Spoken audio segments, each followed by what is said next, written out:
servirá para a nossa meditação nessa noite se encontra no livro de Números, capítulo 25. Faremos a leitura do versículo 1 ao versículo de número 13. Números 25, a partir do primeiro versículo. Diz assim a palavra do nosso Deus: Habitando Israel em Sitim, começou o povo a prostituir-se com as filhas dos moabitas. Estas convidaram o povo aos sacrifícios dos seus deuses, e o povo comeu e inclinou-se aos deuses delas. Juntando-se a Israel a Baal-Peor, a ira do Senhor se acendeu contra Israel. Disse o Senhor a Moisés: Toma todos os cabeças do povo e enforca-os ao Senhor ao ar livre, e a ardente ira do Senhor se retirará de Israel. Então Moisés disse aos juízes de Israel: Cada um mate os homens da sua tribo que se juntaram a Baal-Peor. Eis que um homem dos filhos de Israel veio e trouxe a seus irmãos uma midianita perante os olhos de Moisés e de toda a congregação dos filhos de Israel, enquanto eles choravam diante da tenda da congregação. Vendo isso, Finéias, filho de Eleazar, filho de Arão, o sacerdote, levantou-se do meio da congregação e, pegando uma lança, foi após o homem israelita até o interior da tenda e os atravessou, ao homem israelita e à mulher, a ambos pelo ventre. Então a praga cessou de sobre os filhos de Israel. Os que morreram da praga foram 24.000. Então disse o Senhor a Moisés: Finéias, filho de Eleazar, filho de Arão, sacerdote, desviou a minha ira de sobre os filhos de Israel, pois estava animado com o meu zelo entre eles, de sorte que no meu zelo não consumi os filhos de Israel. Portanto dize: Eis que lhe dou a minha aliança de paz, e ele e a sua descendência depois dele terão a aliança do sacerdócio perpétuo, porque teve zelo pelo seu Deus e fez expiação pelos filhos de Israel.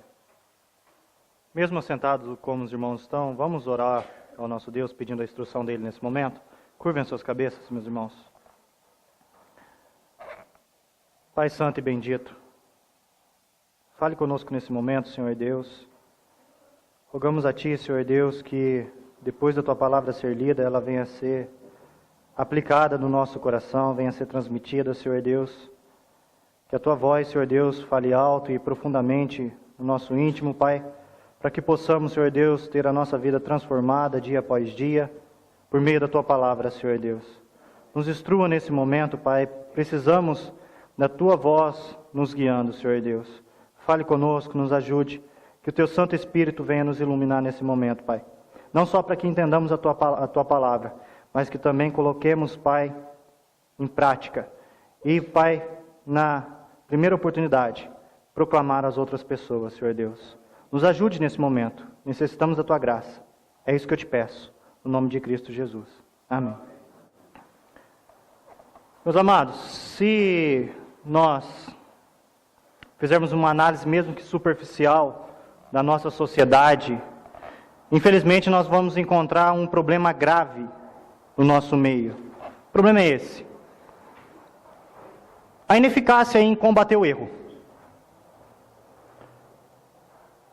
O erro não é confrontado hoje em dia, o erro não é combatido e nem mesmo punido. Se a gente olhar para o nosso cenário, trazer para a nossa realidade no Brasil, a gente vai ver o quanto é difícil aplicar a lei. Parece que a lei ela é favorável àqueles que erram, àqueles que transgridem a lei. Um exemplo disso é, se a gente vê, como sempre se diz, a impunidade de políticos, de criminosos. Existe uma dificuldade em combater o erro, em fazer com que o erro, que o julgamento venha a ser executado de forma justa. A gente vê pais com dificuldade de disciplinar os seus filhos. Infelizmente, a gente vê esse problema do combate ao erro, do combate ao pecado, dentro das igrejas. Dentro das próprias igrejas. A gente vê uma dificuldade em se combater o pecado. E uma das marcas, da verdadeira marca da igreja de Cristo é a disciplina. Temos a palavra como uma das marcas, temos a verdadeira, a fiel ministração dos sacramentos, mas também a disciplina é uma das verdadeiras marcas da igreja de Cristo. A igreja tem como função e como papel na sociedade mostrar o certo, diferenciar o certo do errado, ter um padrão moral acima de toda a sociedade, combater o erro, combater o pecado, mostrar o que é certo e o que é errado, e o errado, a maneira que deve ser combatido, a maneira que deve ser punido. Talvez isso pode nos gerar a pergunta, por que então há tanta dificuldade em se combater o erro?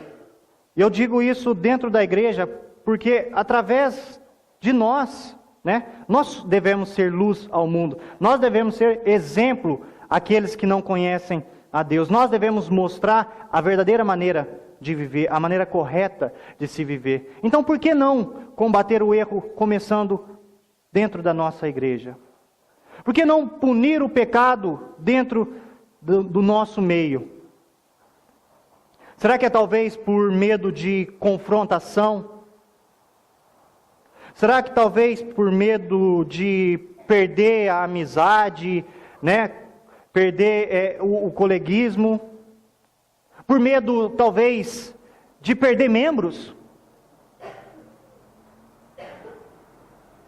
Talvez membros antigos, ou talvez membros de igreja com nome, com certo prestígio, e aí talvez a liderança ou as pessoas preferem não confrontar. E aí o erro vai passando desapercebido. Existe hoje a triste realidade de se passar a mão na cabeça, se fazer vista grossa, fingir que nada está acontecendo.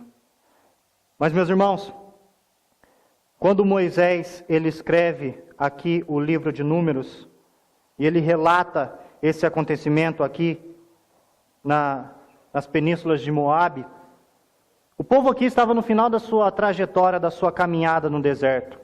Já há quase 40 anos caminhando no deserto. A primeira geração já havia praticamente morrido. A segunda geração estava prestes a entrar na terra da promessa. E Moisés, o povo mais uma vez cai, e Moisés relata esse acontecimento para nos orientar, para nos ensinar a maneira de se viver, como não cometer os mesmos erros. É interessante que Paulo, lá na primeira carta aos Coríntios, capítulo 10, quando ele fala dos erros do passado de Israel, para que nos sirva de exemplo, ele cita esse acontecimento, para que sirva de exemplo para nós.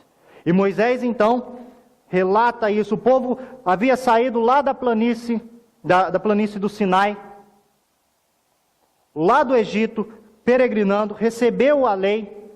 Agora era um povo de Deus. Deus havia feito uma aliança com o seu povo. O povo havia caído. Lá em Números, capítulo 14, há o episódio de Cades Barneia, quando enviados espias, e ali Deus dá a ordem e o julgamento e diz: vocês não vão entrar na terra prometida. Os únicos que entram é Josué e Calebe.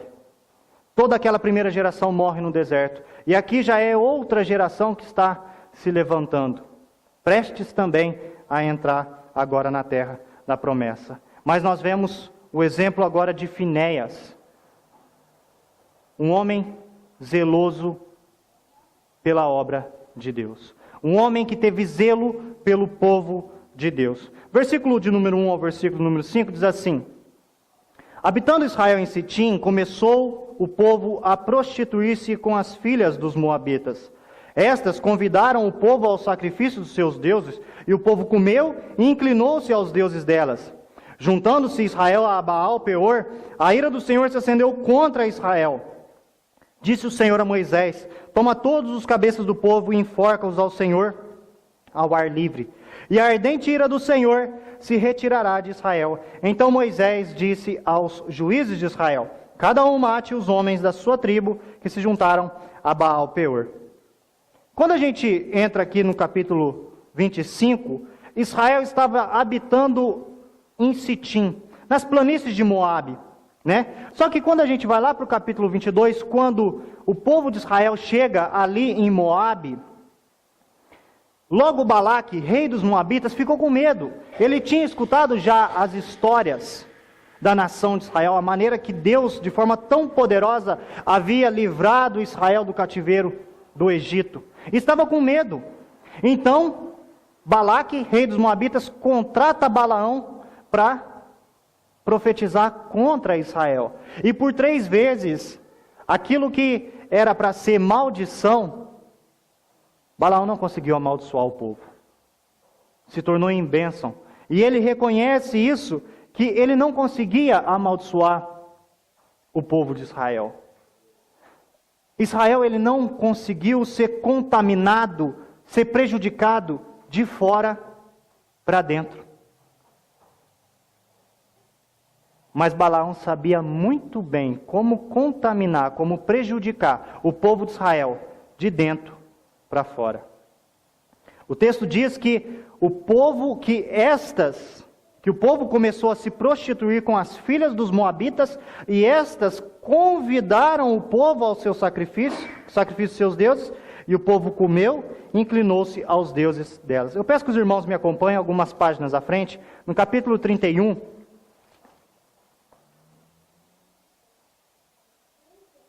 versículo de número 16, deixa bem claro que essa sedução foi ideia de Balaão. Capítulo 31, versículo 16 diz assim: eis que estas mulheres, né, por conselho de Balaão, fizeram prevaricar os filhos de Israel contra o Senhor no caso de Peor, pelo que houve a praga entre a congregação do Senhor. Não diferente, lá em Apocalipse capítulo 2, é citado o mesmo acontecimento e diz assim, versículo 14: tenho todavia contra ti algumas coisas, pois que tens aí os que sustentam a doutrina de Balaão, a qual ensinava a Balaque a armar ciladas diante dos filhos de Israel para comerem coisas sacrificadas aos ídolos e praticarem prostituição. Então, fica nítido que Israel não foi prejudicado, não foi contaminado de fora para dentro. Mas a semente da corrupção, a semente do pecado foi plantada lá dentro. Isso não isenta a culpa de Israel. Em nenhuma maneira Deus fala assim: a culpa não foi de vocês. Mas a ideia é que vocês caíram na tentação. Vocês caíram no erro. Deus já havia dito para que eles não se misturassem com outros povos.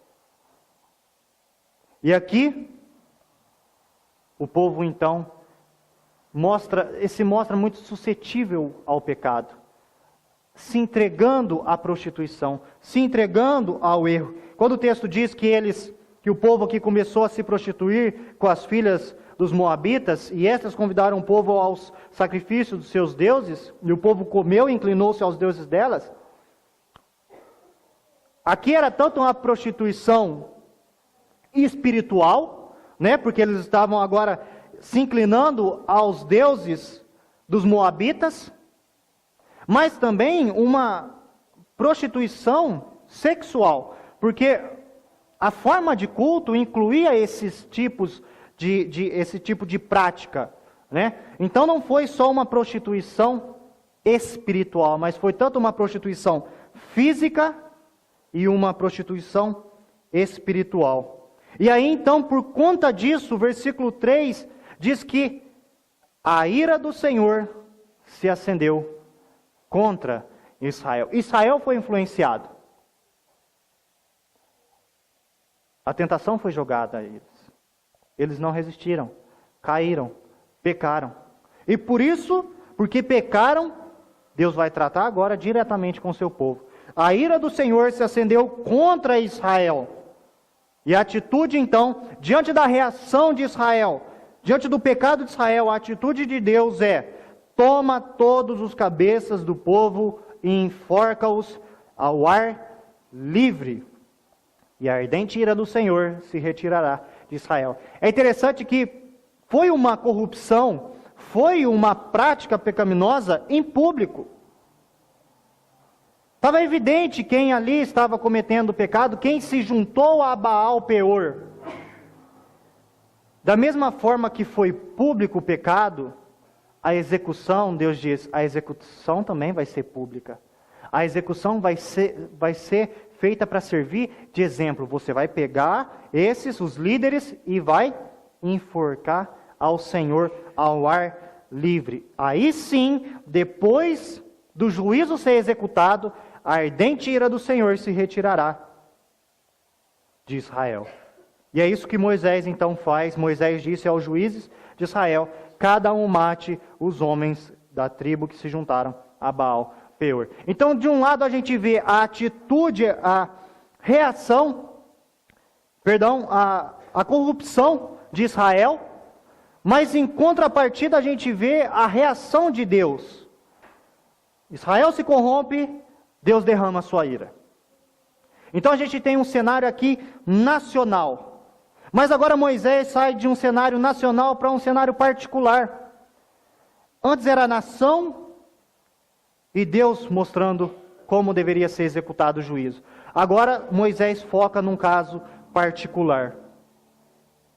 Versículo de número 6 ao versículo de número 9, diz assim: eis que um homem dos filhos de Israel veio e trouxe a seus irmãos uma midianita perante os olhos de Moisés e de toda a congregação dos filhos de Israel, enquanto eles choravam diante da tenda da congregação. Vendo isso, Finéias, filho de Eleazar, o filho de Arão, sacerdote, levantou-se do meio da congregação e, pegando uma lança, foi após o homem israelita até o interior da tenda e os atravessou, ao homem e à mulher, a ambos pelo ventre. Então a praga cessou de sobre os filhos de Israel. Os que morreram da praga foram 24 mil. Então a gente sai de um cenário nacional, a corrupção nacional, e agora o foco é em um homem. Versículo de número 14 fala quem era esse homem: Zinri, filho de Salu, príncipe da casa paterna dos Simeonitas. Esse Zinri não mostra preocupação nenhuma, não mostra medo, não mostra temor, não mostra empatia por aqueles que estavam sofrendo. Pelo contrário, parece que ele faz de forma para provocar. Ele pega uma midianita, e o midianita ali morava no meio dos moabitas, né? O midianita, ele pega uma midianita que era também uma midianita importante. Versículo de número 15 diz que o nome da midianita era Cosbe, filha de Zur, cabeça do povo da casa paterna entre os midianitas. Então, Zinri era uma pessoa de influência, Cosbe também era uma pessoa de influência, e ele pega essa mulher, passa na frente da congregação, passa perante os olhos de Moisés, sem se importar com o que estava acontecendo. Ele, de forma deliberada, comete o pecado. É interessante que parece que Moisés não tem nenhuma reação. Todos choravam, todos estavam em prantos por causa da praga, por causa das mortes. Mas um homem se levanta no meio da congregação e executa o juízo. Levantou-se Finéias, filho de Eleazar, filho de Arão, neto de Arão, se levanta no meio da congregação, pega uma lança, vai até esse homem e atravessa os dois, pelo menos. No meio do ato, no meio do pecado, no meio da corrupção, da prostituição, Finéias não vê impedimentos. Executa a vontade de Deus naquele momento. É interessante que a atitude de Finéias pode nos parecer um tanto quanto radical e até assustadora, né? Mas Deus se agradou tanto, e na verdade o que Finéias faz nada mais é do que representar o caráter de Deus, ele como sacerdote, mostrando o caráter de Deus, representando a ira de Deus, refletindo a ira de Deus naquele momento, aquilo que Deus havia mandado fazer, Finéias faz. O Salmo de número 106, versículo 29 e 30, fala a respeito dessa ocasião.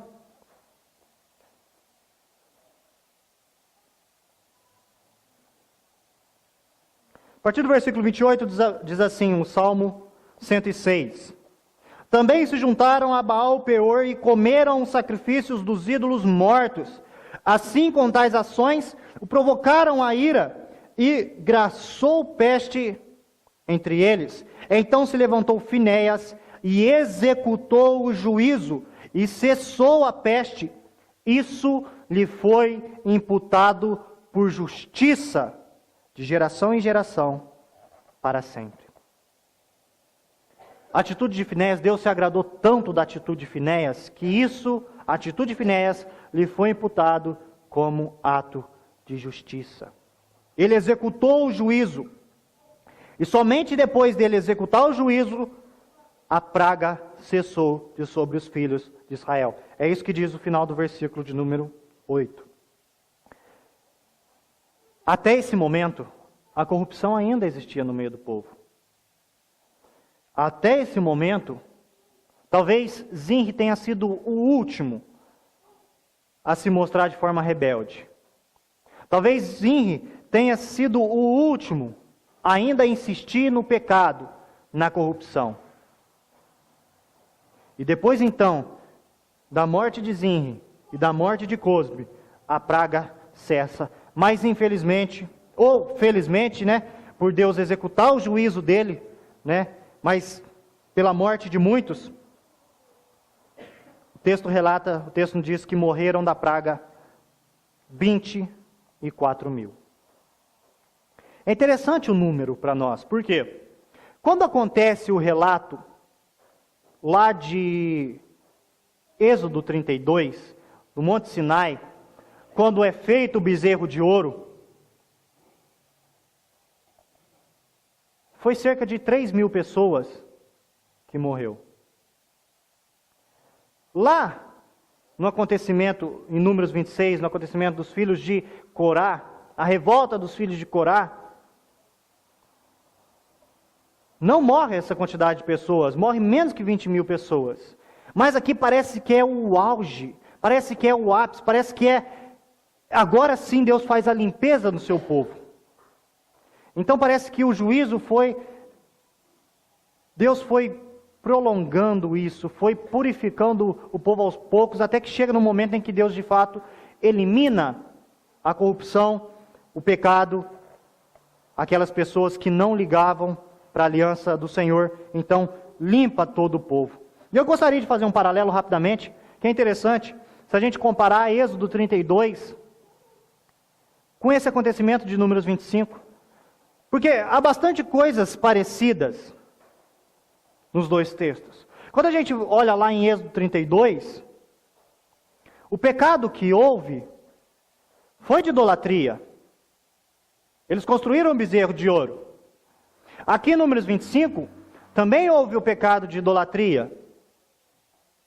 Lá em Êxodo 32, o pecado de idolatria foi tanto uma prostituição espiritual, como também foi lá em Números 25, mas também teve prostituição física, sexual, lá em Êxodo 32, assim como também aqui em Números 25.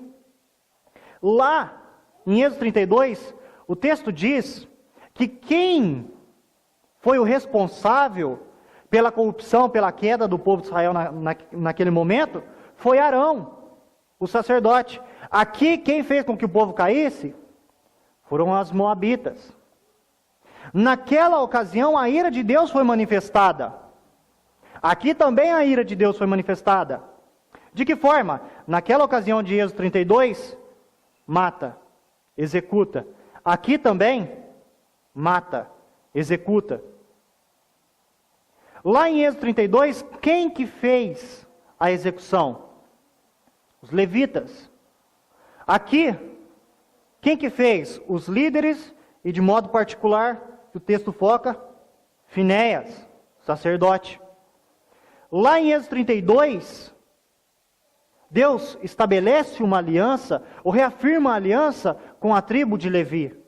E aqui, novamente, Deus reafirma a aliança com a família de Arão, com o sistema sacerdotal, com Finéias e toda a sua descendência. Mas a gente repara que lá, o avô de Finéias foi o responsável pela queda. Enquanto Arão trouxe a ira de Deus, Finéias aplacou a ira de Deus. A atitude que Arão não teve, o erro que Arão cometeu, Finéias aprendeu. Não cometeu o mesmo erro que o seu avô. A atitude de Finéias cessou a praga. Foi o auge. 24 mil pessoas. Então a gente vê a corrupção de Israel, a atitude de Deus, a reação de Deus frente à corrupção de Israel. A gente vê a corrupção de Zinri e a atitude, a reação de Finéias. E agora a gente vê a reação de Deus diante da atitude de Finéias. Então disse o Senhor a Moisés: Finéias, filho de Eleazar, filho de Arão, sacerdote, desviou a minha ira de sobre os filhos de Israel, pois estava animado com o meu zelo entre eles, de sorte que no meu zelo não consumi os filhos de Israel. Portanto dize: eis que lhe dou a minha aliança de paz, e ele e a sua descendência depois dele terão aliança do sacerdócio perpétuo, porque teve zelo pelo seu Deus e fez expiação pelos filhos de Israel.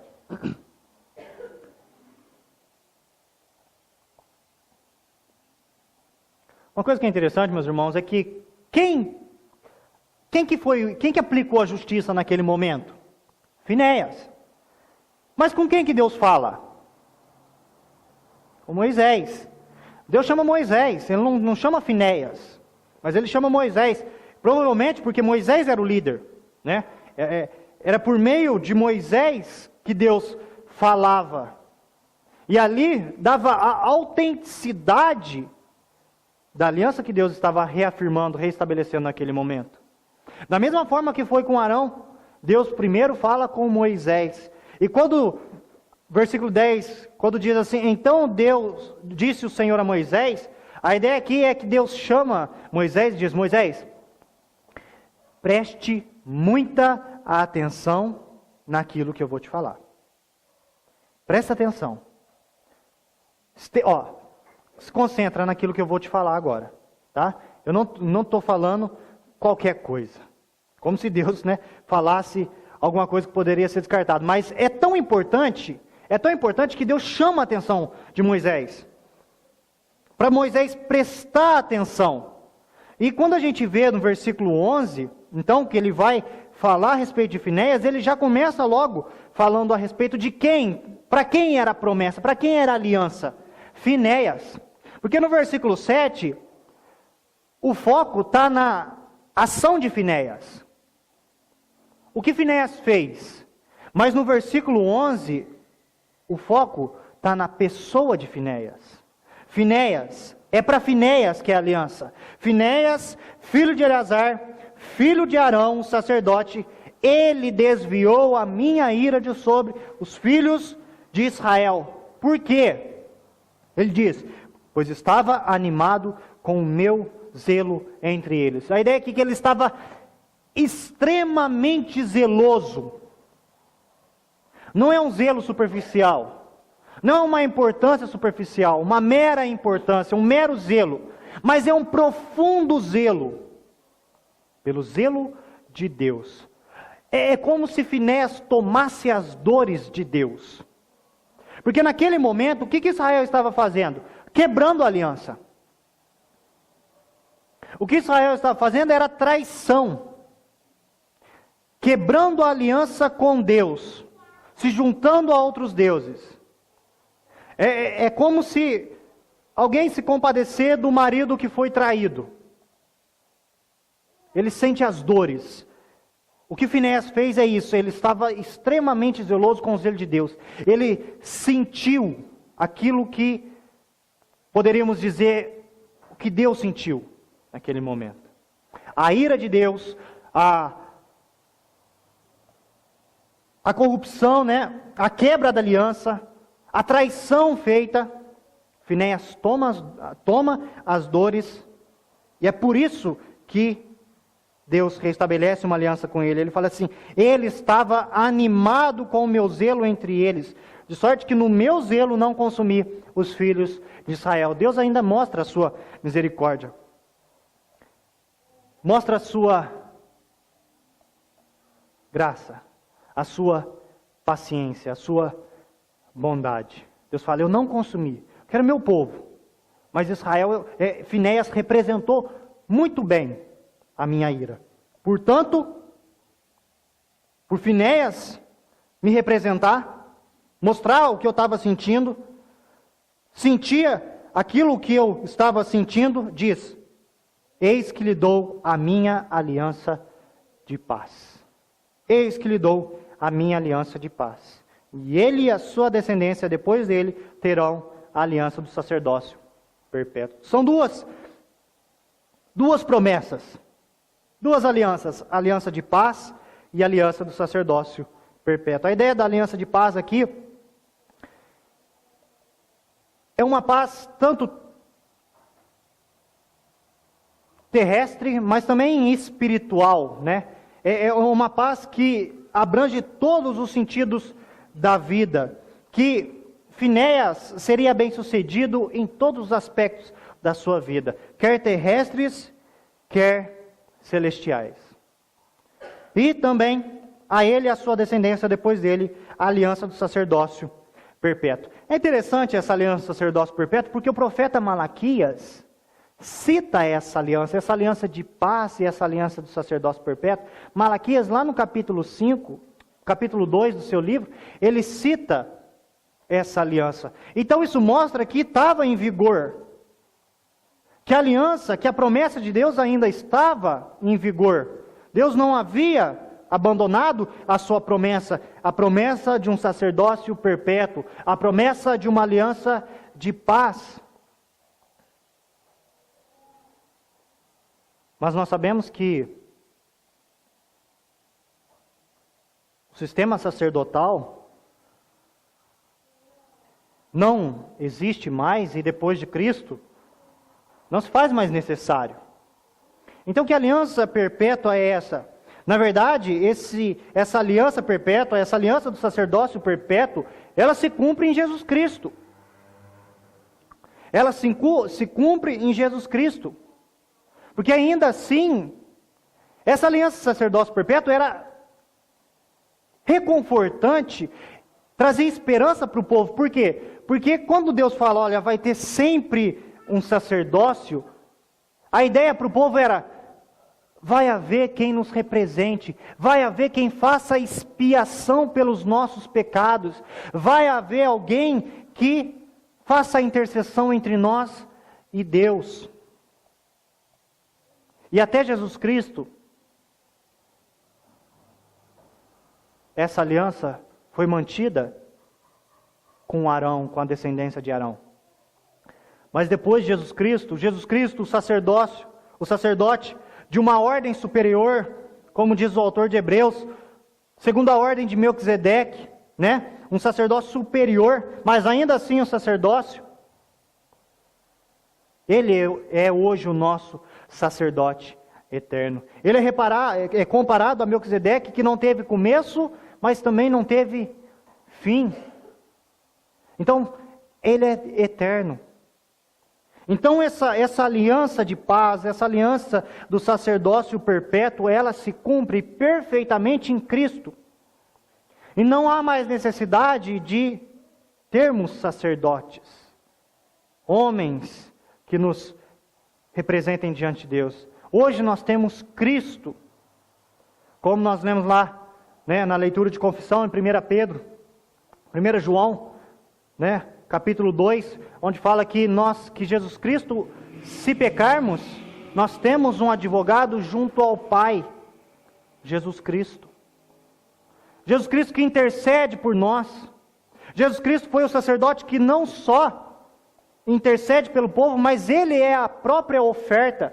Aqui, Finéias teve que fazer execução, Finéias teve que fazer expiação pelos pecados dos filhos de Israel. Jesus Cristo foi a própria expiação, ele foi o próprio cordeiro, ele foi a própria oferta. Ele foi a oferta e ele foi o ofertante. Tanto que João relata as palavras de Jesus Cristo. Jesus Cristo fala assim: ninguém toma a minha vida, eu a dou voluntariamente. Então, essa aliança aqui, prometida por Deus, estabelecida com Finéias, ela se cumpre perfeitamente em Cristo. Porque Finéias, diz o texto, foi zeloso pelo seu Deus e fez expiação pelos filhos de Israel. Cristo fez tudo isso por nós. Cristo fez tudo isso por nós. Meus irmãos, quando olhamos para esse texto,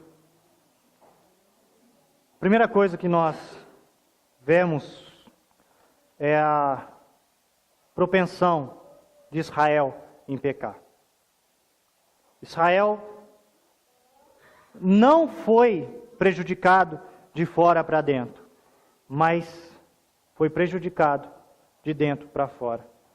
A maldição não veio de fora para dentro. Não foi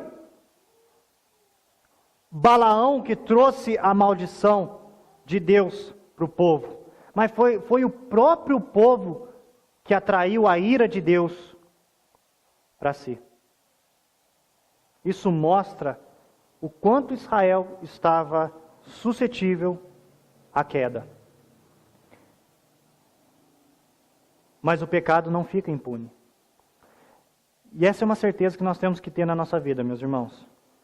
Pecado não fica impune. Deus precisa executar o justo juízo dele. Até quando a gente fala a respeito da nossa salvação, e a gente tem a plena consciência, a plena convicção de que somos salvos pela graça. Mas não é que Deus esqueceu os nossos pecados. Não é que os nossos pecados foram deixados de lado. Pelo contrário, os nossos pecados foram pagos. E pagos por um preço caríssimo. Cristo na cruz. Jesus Cristo sendo morto, Ele pagou o preço que era para que o preço que nós deveríamos pagar. Então o pecado não fica impune. Diante do pecado há uma reação de Deus. Quando há corrupção, tem uma reação. Toda reação há uma reação. A ação da corrupção de Israel trouxe a ira de Deus. A ação da corrupção de Zinri trouxe a ira de Finéias. E o zelo de Finéias trouxe um estabelecimento, uma reafirmação de uma aliança por Deus. Até mesmo nisso há uma ação e também há uma reação. Como eu disse no começo, meus irmãos, a gente vive em dias que tem se passado muita mão na cabeça. A gente vive dias em que as pessoas têm feito vista grossa, em que o pecado não é punido. O pecado não é confrontado. Nós precisamos primeiro começar por nós. Nós precisamos entender que o pecado é algo que vai contra a santidade de Deus, algo que é contra a vontade de Deus.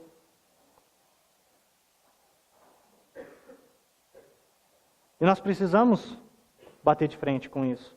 Seja com o nosso pecado, seja com os pecados dos nossos filhos, seja com os pecados da nossa igreja, para que a sociedade veja que a nossa igreja tem uma verdadeira marca. Tem a marca de uma verdadeira igreja, disciplina. A disciplina, ela não tem só o foco, ela tem o foco de recuperar o crente, de recuperar o verdadeiro cristão, mas ela também tem um foco de purificar o povo de Deus. Quando chega ao ponto de ter que retirar uma pessoa, do hall de membros da igreja, declarar essa pessoa uma incrédula, a igreja está fazendo o quê? Purificando a igreja. A igreja aqui, nessa terra, a igreja de Cristo tem que representar o caráter santo de Deus, mas também tem que representar o caráter justo de Deus. Nós precisamos fazer isso. Mas nós também somos falhos. E podemos cair. Assim como Israel caiu, nós também podemos cair. Nós também podemos sofrer a ira de Deus na nossa vida. Tomara a Deus que haja alguém que nos corrija. Paulo fala lá, depois, 1 Coríntios capítulo 10, depois que ele cita alguns acontecimentos com Israel, ele fala assim: aquele que está de pé, veja para que não caia. Versículo 12, capítulo 10 de 1 Coríntios. Aquele que está de pé, veja para que não caia. Todos nós podemos cair. Israel caiu e serve de exemplo para nós. Nós precisamos olhar para o passado, assim como Paulo nos orienta, e não cometer os mesmos erros. Mas como eu disse, somos fracos, temos que ter isso em mente.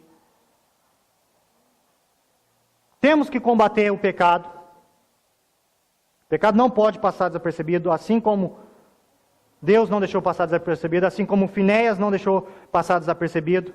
Pelo contrário, e eu digo o que nós temos que ter? Amar aquilo que Deus ama. Temos que odiar aquilo que Deus odeia. Temos que zelar por aquilo que Deus zela. Assim foi com Finéias. Que assim também seja na nossa vida. Que amemos aquilo que Deus ama. Que odiemos aquilo que Deus odeia. E que zelemos por aquilo que Deus zela também. Que nós possamos manifestar o caráter de Deus nessa terra. Sermos agentes de Deus nessa terra. Sermos luz nesse mundo de trevas. Nós somos exemplos. Nós devemos ser exemplo.